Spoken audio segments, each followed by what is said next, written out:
नमस्कार, मैं doctor Madhu Singh, SPC government college Ajmer. आज का हमारा टॉपिक है क्लाइमेट ऑफ एशिया का पार्ट 1।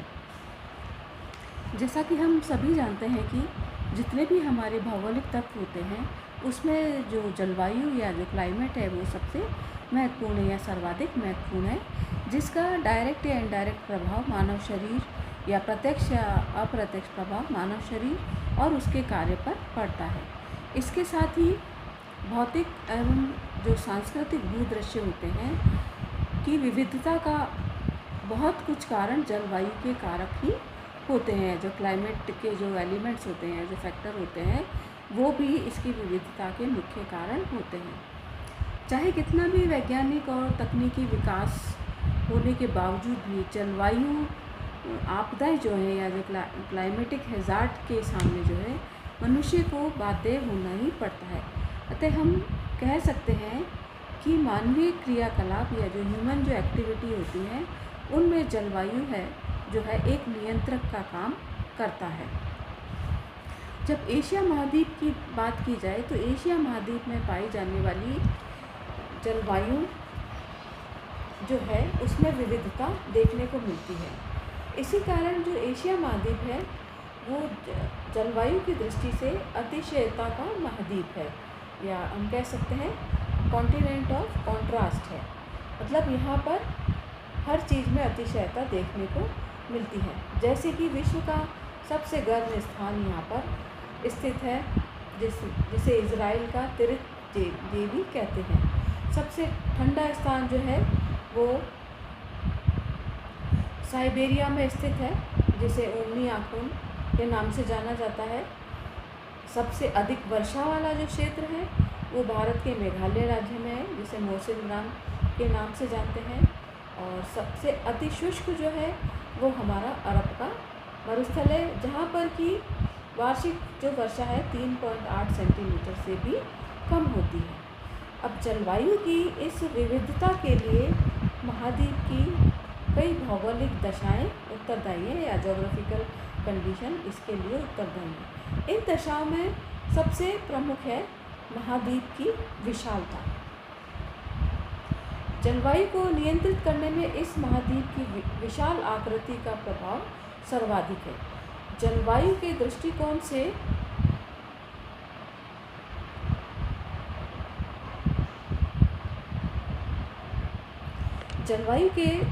दृष्टिकोण से यूरोप, ये जो भाग है यूरोप और एशिया दोनों को मिलाकर यूरेशिया के नाम से भी जाना जाता है।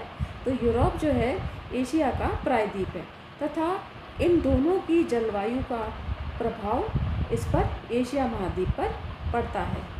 इस महाद्वीप के जो मध्यवर्ती भाग है, ये जो भाग है, इसकी समुद्र से दूरी लगभग 2400 किलोमीटर से भी अधिक है। यानी कि प्रशांत महासागर हो चाहे हिंद महासागर हो, ये जो मध्यवर्ती भाग है ये समुद्र से लगभग 2400 किलोमीटर की दूरी पर से भी अधिक दूर स्थित है। तो इस कारण से इस विशाल जो भूखंड है या जो पूरा जो ब्लॉक है, वहाँ की जलवायु जो है वो कॉन्टिनेंट टाइप की है, या महाद्वीपीय प्रकार की जलवायु यहाँ पर देखने को मिलती है। इस विशाल स्थलीय भाग के कारण ही यहाँ का दैनिक और वार्षिक जो तापांतर होता है उसमें बहुत अंतर पाया जाता है।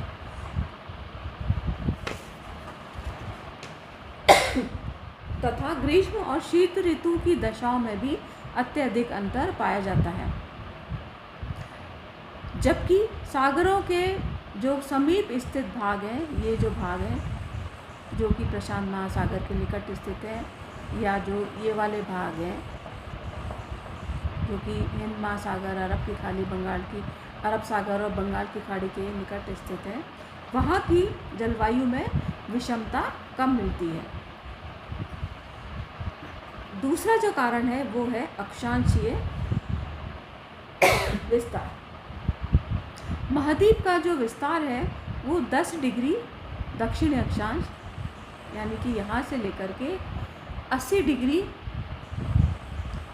उत्तरी अक्षांश तक ये महाद्वीप फैला हुआ है और इसका अधिकतर भाग जो है वो उत्तरी गोलार्ध में स्थित है।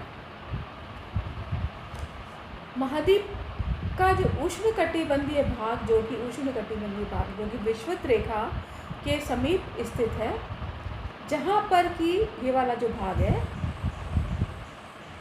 जहाँ पर कि तापमान और वर्षा पूरे वर्ष प्राप्त होती है। लेकिन ये जो भाग है द्वीपीय भाग होने के कारण या द्वीपों की प्रधानता के कारण, जिसमें कि हमारे इंडोनेशिया, मलेशिया, मलाया, फिलीपींस आदि द्वीप स्थित हैं, के कारण भूमध्य रेखीय जलवायु का जो प्रतिकूल प्रभाव है वो यहाँ पर नहीं देखने को मिलता है द्वीपीय स्थिति के कारण। अब एशिया का जो अधिकांश भाग है वो समशीतोष्ण कटिबंध में स्थित है। इस कारण लगभग 3/4 जो भूखंड है वो शीतोष्ण जलवायु के अंतर्गत आता है या टेम्परेट क्लाइमेट के अंतर्गत आता है। उत्तरी भाग, ये जो उत्तरी भाग है यहाँ का, उत्तरी भाग की जो जलवायु है वो शीत प्रकार की है, तो शीत कटिबंधीय जलवायु यहाँ पर पाई जाती है, कोल्ड क्लाइमेट। इस प्रकार एशिया में हम कह सकते हैं कि तीनों प्रकार की जलवायु देखने को मिलती है, ट्रॉपिकल भी है, टेम्परेट भी है और कोल्ड भी है।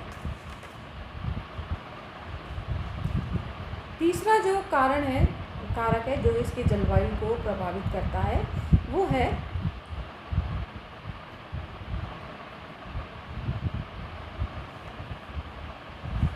मध्यवर्ती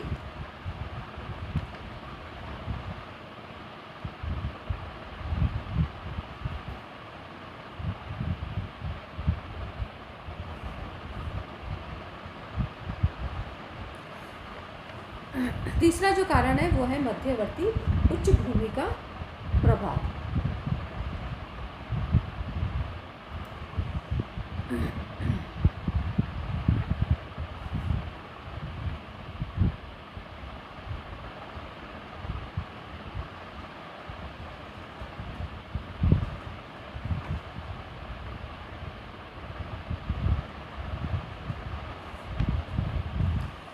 एशिया में ये मध्यवर्ती उच्च भूमि का प्रभाव यहाँ की जलवायु पर पड़ता है। एशिया के उत्तरी भाग में उच्च पर्वत श्रेणियाँ पाई जाती हैं और इनके बीच में पठारी भाग भी देखने को मिलते हैं। पर्वत श्रेणियाँ जो है स्थलीय एवं समुद्री हवाओं के लिए एक अवरोध का काम करती हैं, जिसके कारण इसके दोनों ओर भिन्न प्रकार की जलवायु विकसित हो गई है और इसी के कारण समान अक्षांशों में स्थित दो भागों की जलवायु में भी अंतर आ गया है। इन पर्वतों के कारण ही ये जो यहाँ पर पर्वतीय भाग स्थित हैं, हिमालय है, काराकोरम है, आपके क्यूनलुन है, तियान शान है और अल्टाई टेग है, हिंदू कुश है, ये जो बड़ी बड़ी पर्वत श्रेणियाँ हैं, इनके कारण ही उत्तर से चलने वाली जो ध्रुवीय ठंडी हवाएं हैं वो भारत तक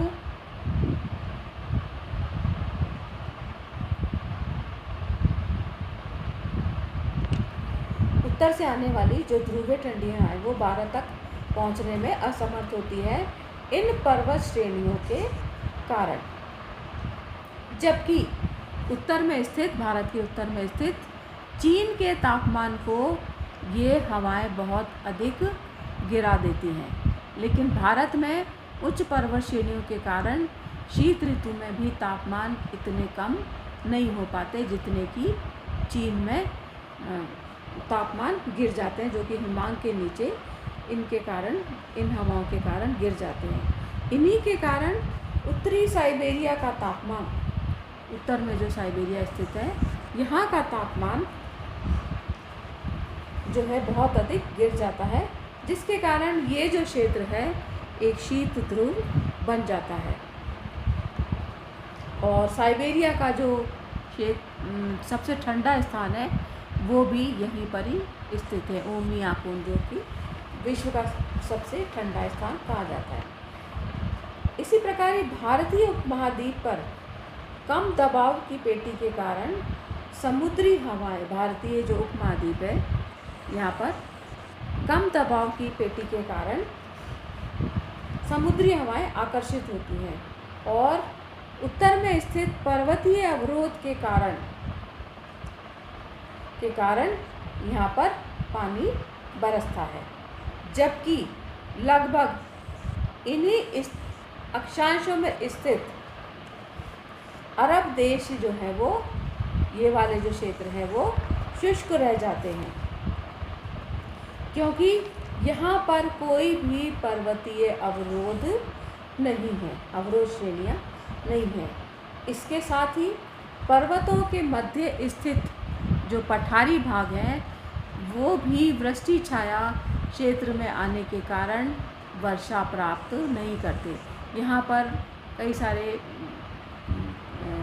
पठार स्थित हैं, जिसमें तिब्बत का पठार है, ईरान का पठार है, अनातोलिया का पठार है। वो स्थित होने के कारण पर्वतों के एक और तो वर्षा होती है, लेकिन दूसरी ओर जाते जाते हवाओं में से नमी कम हो जाती है और वो वृष्टि छाया क्षेत्र में आ जाते हैं सारे पठारी भाग, तो वहाँ पर वर्षा नहीं हो पाती, तो शीत और शुष्क रह जाते हैं, जैसे कि तिब्बत का पठार, अनातोलिया, ईरान का पठार और अन्य जो भी पठारी भाग इस क्षेत्र में स्थित हैं। इस प्रकार एशिया की जलवायु को ये 3 मुख्य जो कारण हैं वो बहुत अधिक प्रभावित करते हैं।